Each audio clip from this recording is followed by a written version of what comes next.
एम्ब्रिओलॉजिकल evidences. एम्ब्रिओलॉजिकल evidences म्हणजे काय, यामध्ये की जो काही एम्ब्रिओ आहे, वेगवेगळ्या जर स्पीसीज घेतल्या तर या वेगवेगळ्या स्पीसीजचा जो काही एम्ब्रिओ आहे, ह्या एम्ब्रिओजमध्ये सिमिलॅरिटीज दिसली.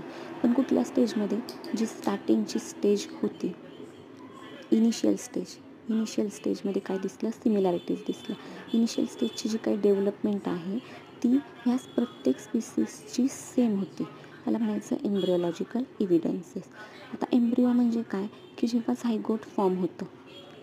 एम्ब्रिओ म्हणजे काय, जेव्हा झायगोट फॉर्म होतं. झायगोट कसं फॉर्म होतं, मेल आणि फिमेल गॅमेट्स एकत्र आल्यानंतर, मेल आणि फिमेल गॅमेट्स एकत्र आल्यानंतर झायगोट तयार होतं.